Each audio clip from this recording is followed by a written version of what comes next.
But, you know, of all the teachers I ever had in my whole life, the best one was at that little winter country school. I grew up in a little town, which is almost extinct at this point, called Milo, M-Y-L-O, in northern North Dakota. And that's where I went to the grade school. I grew up in Clay County, Tansum Township in Clay County, Minnesota. Well, at one time when I was in school, there were 33, all 8 grades. And that was the most? That was the most. I don't think there were that many in my grade school. Maybe 20 or 25 at the most. My first grade teacher was so delightful. I imagine she was right out of college. Or, well, at that time, I guess you didn't have to go to college. You went to a 2-year, but she was young and so much fun, and I loved her. My first grade teacher, like AnnaMae, she was a very special lady, red-haired and fun, and she boarded and roomed at my house, as did all the other teachers.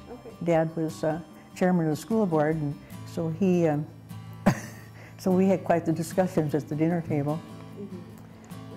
And then I had another one that was really, really good too, and then I had another one that sorted thumbtacks all day long. She was not good. And then my 7th and 8th grade one was wonderful. She made you know that you could do anything you wanted to do in life. Wonderful person.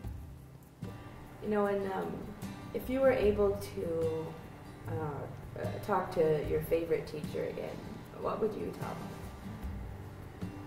Well, I'd surely want to know what she did after she left my little school and about her family and tell her about mine.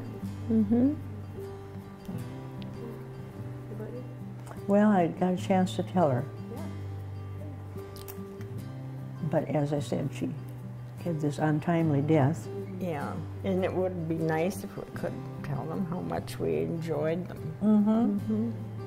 Oh, and then the teacher always stayed at our house. And this one in 3rd grade had a date. He came up in the car to pick her up, and I hid behind the drape so I could see. And he helped her in the car, and I thought, I wonder if I'll ever have a date. And anybody help me in the car. And then she ended up by marrying him. And Mother and she were friends until the day Mother died. It's off the track, I know. She came up and brought flowers for my mother. Oh, that was nice. Yes. So they had a long friendship. Well, I went, I made a little thing about this.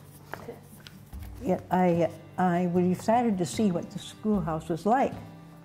So they said, well, it had burned down some time ago, but I didn't really believe it.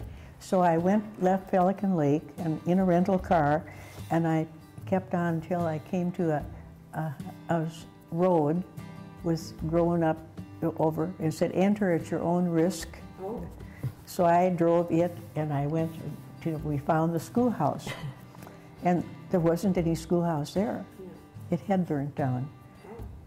And it was very hard, you know, to see this. All it was a scraggly cottonwood tree standing there, and that was it. But in my imagination, then I painted this and put the birch trees in place. There were no birch trees there, of course. My schoolhouse was 1.5 miles from nowhere, like my father said. And so tell me about how, why did you decide to recreate it in painting?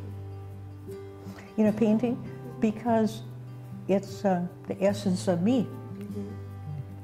You know, really, your values and your thoughts and your dreams extended out of the one-room country school. I'm sure AnnaMae would think that too.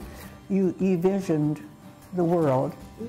We had the little green globe, you know, and we had quite a school.